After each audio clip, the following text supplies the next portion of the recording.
This conversation covers sensitive topics regarding children's mental health and suicidal distress. We talk about these things because silence grows stigma, but conversation grows hope. If you're feeling overwhelmed, it's okay to listen in small doses. If you or your child are in immediate need of support, please use the resources we're going to provide. You do not have to do this alone. For immediate support and resources, you can call or text 988. This is available 24/7. This is the Suicide and Crisis Lifeline. You can text HOME to 741-741 to connect with a crisis counselor. And then there's the Trevor Project. This is for LGBTQ plus youth at 1-866-488-7386 or text START to 678-678.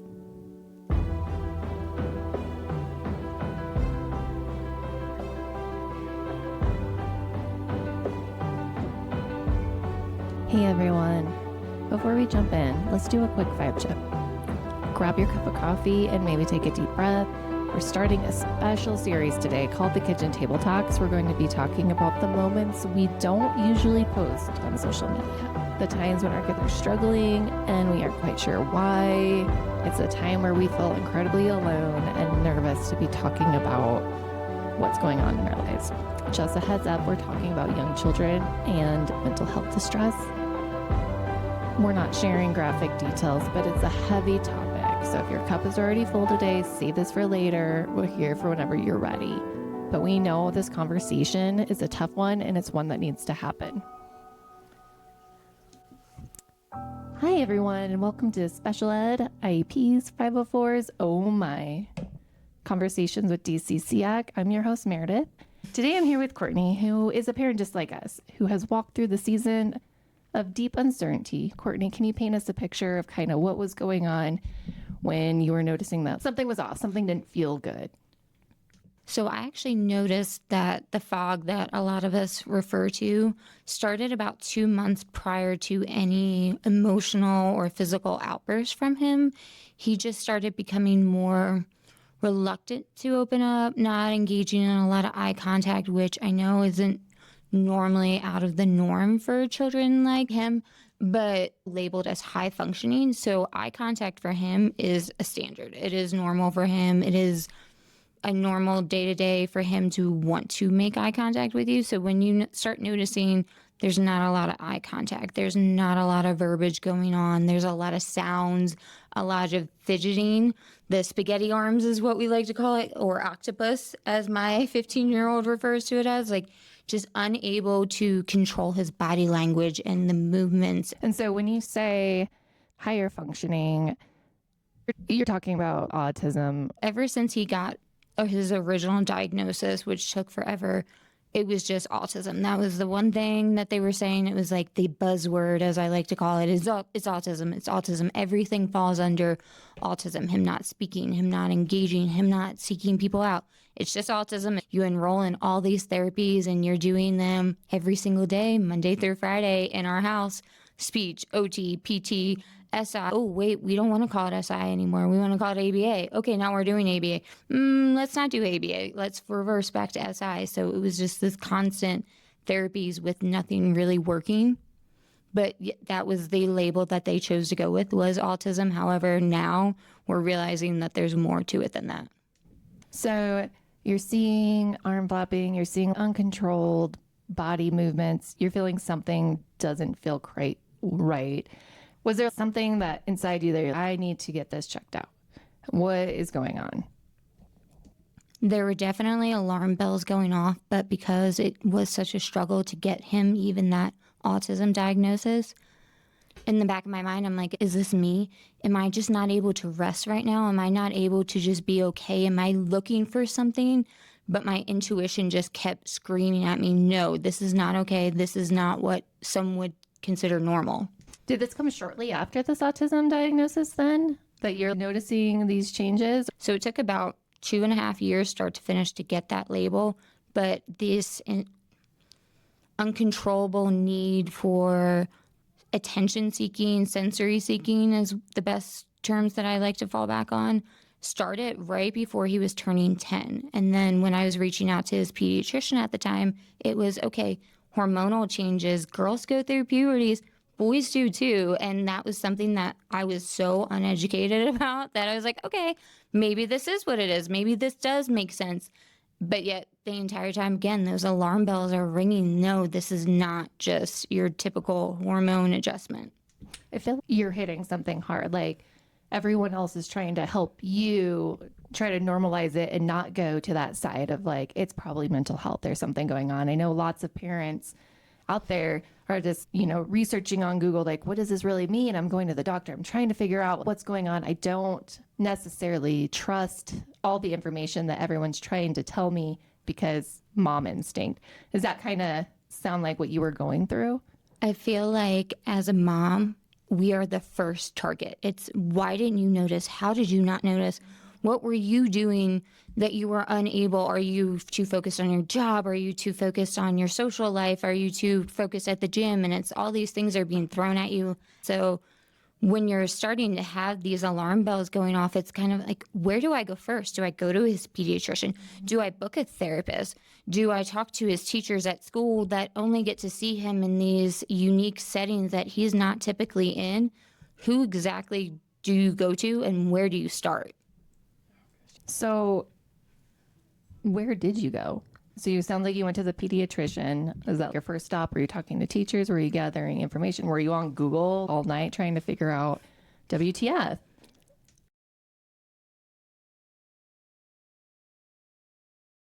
No, I really did reach out to his teacher first because she had been expressing frustrations. I had signed up to be the classroom mom at the time because I thought maybe that's what he needed.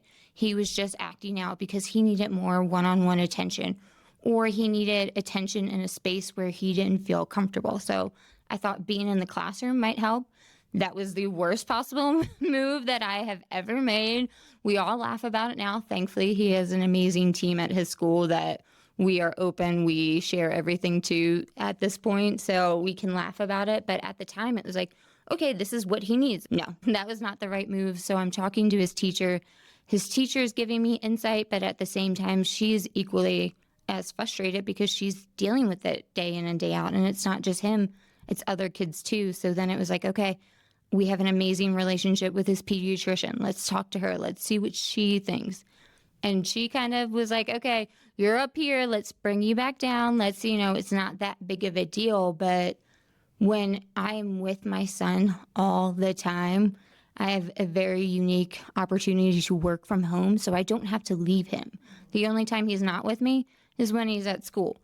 So when I say I know my kid, I really do know my kid almost to a fault, to the point where it's like, I can't just, okay, it's fine, or it'll be okay, let's see how this works itself out. It's like, no, I know this child, and if I'm not on top of it, this thing is going to be a Category 5 tornado before I know it. Everyone's trying to talk you down. Again, just trying to not address what actually is going on with your kid. What was the turning point? Like, stop talking down to me in a way. Like, did you feel like people were talking down to you? Oh my gosh, yes. Like 1,000,000%. It was just, I'm in the middle of a very challenging season as is, with a lot on my plate. And it's like, I feel like everyone just looked around at what was going on and found excuses versus identifying the problem. I'm the type of person that I see an issue. Okay, that's the issue. I label it, I figure it out, I move forward. I'm not the type of person that's just like, oh, well, let's see if it's this, or let's see if it could be this. Like, no, let's just talk about it. Talk about the hard things. Like, don't sugarcoat it. Straight, no chaser. Yeah, you're really touching on that watching and waiting piece that a lot of parents just have to go through. They're just waiting and waiting and waiting, and then things just start to get worse. And then this more of that isolation, like you can't go and talk to another parent because you feel like the crazy lady, because not very many people are open about the mental health that's going on in their household and that struggle. It is so isolating because I've found that not only do people not want to talk about it, when you're going through it, they don't really know what to say. It's like, there's not a lot of comfort. It's like, okay, let's not talk about it because we don't want to upset her or we don't want to hurt her. And then all that's doing is making you feel more isolated. You're already on this island having a child that has special needs. So when you're on that island and you have people, when those people that you have that you can typically rely on don't know what to say, don't want to say anything to rock the boat, it's like, okay, wait a second, now I'm even more alone. This island went from like the, Massachusetts side to now I'm like on Delaware. Gosh, that pressure of feeling like you need to be perfect. Did you feel like you had to tiptoe around parents too to not make them feel uncomfortable around you? Oh my gosh, 1000%. It was almost like, okay, now I really have to be on it because every move I make, every decision, every time I show up to school, I can't be rolling in there with sweatpants and a messy bun. Like, I have to be put together because I represent the entire situation, which is such a huge pressure. It's like you don't have a minute to be frail or vulnerable. You just feel like you have to be on and answering to all these other people's opinions that you really don't need in that moment. So you've reached out to teachers, the team, you're trying to get in the classroom, you've gone to the pediatrician. So you've had first conversations. You were trying to put words to your worry, and everyone's talking around what you actually think's what's going on. So what was the next step where you felt like you might have been heard finally? It honestly wasn't until he made his first attempt. And even then, looking back on it, we've all kind of sat there like, was that really an attempt, or was this just like an explosion of, okay, I'm getting to this point that's not healthy. It's very scary, especially for, a soon to be 10-year-old to be feeling these things. Just explosion is the best way. And we ended up at the hospital, and I had no idea at the time. If someone says they're going to hurt themselves, you go to your nearest ER. Like, that was rule number one growing up, because not really is topic you talk about. Like, nobody really talked about suicide or suicidal ideations. It was never talked about. And if it happened, it was behind closed doors. So my automatic response was, okay, we're going to go to the closest ER. They had no pediatric ER. So we're sitting in an adult ER waiting for answers with people that have no idea how to handle this, what to do in this situation. So it's less of this whole, okay, we really are just sitting here waiting, and this explosion is going to really happen if we don't address this soon. That ER is the worst space for a child who's going through a mental crisis, because it's waiting, and it's a medical team. They're not there to deal with the behaviors. And so you just have that on top of that. I do recall coming to visit you at one of your attempts to get him support. You were at Children's, you were trying to get him located to another hospital. It was taking forever. And you said it took several times to get to that point to even get into the pediatrics psych at Children's at main campus.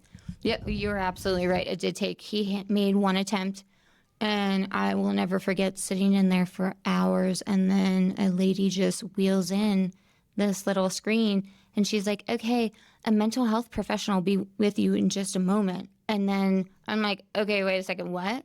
We're talking virtually. Okay, cool. All right, I'll keep an open mind. And then it's just, well, your son has ADHD. That's what this is. It's just ADHD. He's just too hyper. He can't control it. He needs medication for that. Like, that's the issue. There's no depression. And I'm like, sir, my son just literally told you he wants to slit his throat. And you're telling me that is too much sugar in his diet, too much hyperactivity that he can't get. That is not what's happening. And then we came back again, and it was the same thing. We're going to put a hold on him. We're just going to watch him. And thankfully, he did have some amazing nurses that were watching him. But it was the nurses I look back on at that time that were the source of comfort, not our doctors, not the medical team or a specialist or a psychologist. It's the nurses that really made an impact. And then that moment that you're talking about, I remember being there, and then I thought that was going to be the holy grail. We're here. We're at Children's. They're one of the premier children's hospitals, but there's not a space for him in the psych world at that location. So then it's like, okay, what are we going to do? Are we going to outsource you to one of our other locations? Or are you going to go to this inpatient place, which does not have a great, and then it's like you see the body language shifts. You hear like, we're going to say it, but we're not going to say it. We're going to tiptoe around it. Like, you don't want this option. You want this option, but we have no idea how long that option is going to take. What do you recommend? Or did you find the gateway to getting support? So automatically, if our alarm bells are going off and you feel like it is not a waiting game, immediately go to the ER. I do highly recommend making sure that it is a children's ER because that is the best place for your child, especially when your emotions are that high. You want to protect your child as much as you can. And pediatric doctors and nurses just have a better flow versus dealing with adults all day. If you feel like, okay, wait a second, something feels off, I'm noticing something, reach out to 911. Like that is my first call. If I can't take him there, I'm calling 911 and I'm getting our rapid response team over so they can assess him. They can look at it in real time. It's another set of eyes, typically two different people that are looking and dealing with him and taking everything in. And then they decide, okay, yeah, we're going to end up driving him over there. And that gives him also a time to just kind of calm down a little bit, hopefully. There have been times where we've been in the ER waiting to figure out what's going on, and another patient will come in and they are very escalated and that whole drive does not work. But typically in our history, it does help to have just a moment to have a cereal or some little stuffed animal that they give them, because our shout out to Parker Police Department, they are absolutely amazing and have been so kind throughout every step of this process, no matter how many times we've gone through this. That's heavy.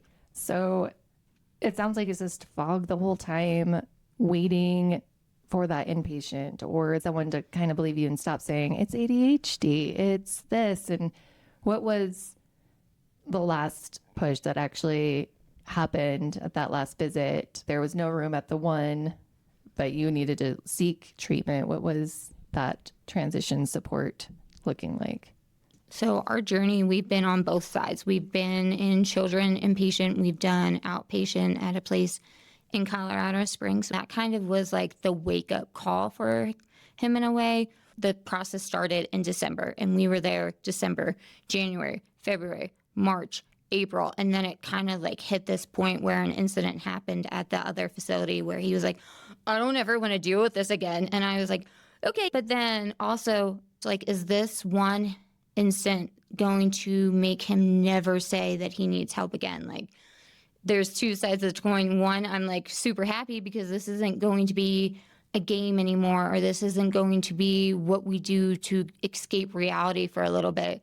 But on the other hand, I'm like, oh crap, this is really going to close him off. He's not going to communicate anymore because you don't have a say.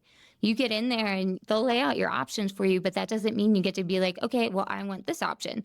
No, there might not be a bed, or they might not meet the criteria because the criteria is so strong and there is zero wiggle room in it. Do you recall that your son was at Children's then, that they released him shortly after he was admitted, and then he was right back in treatment again? Can you kind of talk a little bit about this boomerang back and forth experience that you had? I hate how so much of our journey does feel like a boomerang. He's there, but he doesn't meet that criteria that I was touching on. It is just so black and white. And when you're dealing with children on the autism spectrum, it's not black and white. There's so many different colors, and it is flowing and rapidly changing from one direction to another. And there were a bunch of different times where he just didn't meet that criteria. And it was like, okay, I'm going to show you that criteria. And boy, would he show them the criteria in ways that I was not expecting, and especially that one moment where it was at school and they called me afterwards. So this entire event happened and the team is talking to him, and it was almost like, okay, we're on our way to Children's. You can meet us there, but we've already done all this stuff. And as a parent, you're like, wait, what? What happened to my kid? And how am I now just finding out about this hours after the fact? Like, you're telling me this happened at 9 something in the morning. It's now 2. Why is that happening? Right, and they're just responding to the emergency at hand. So when we talk about the fog, I think the hardest thing is there's no rule book for this. This happens, you do this, this, and this. Like, I remember back when my first child got a burn. I knew exactly what to do. It's very black and white. It's very easy to follow those steps. However, when it's coming to your child, you're trying to figure out, okay, is this reality? Is this attention seeking? Are we sensory seeking? Is it just too much weight, too many therapies, not enough therapies? Does he need this type of therapy? Do I need to add this, increase this? Is it the TV, the tablet, the phone? Is it not enough outside time? And you're taking in all of these things, but you're not taking them in from this place of education. It's almost like, what am I not doing? What should I be doing? Why am I not doing this? How am I failing my child? Because instead of it getting better, it's getting worse. And there's no way to kind of get the car back on the track once it's off. I think you're touching on a feeling that parents who do go through this is just like the car is off the track and you don't know, and there's not a handbook and you're just out there flailing. We're going to leave it there for today. In our next episode, we're going to be talking about what happens after that first call, that marathon of getting the support. Thank you, Courtney, for being here with us. And remember, you're doing a great job, even on the days it doesn't feel like it. And parents, there are resources out there that you can utilize, but they're not going to always be the easy answer. You know, there's the resources I listed in the beginning of this podcast.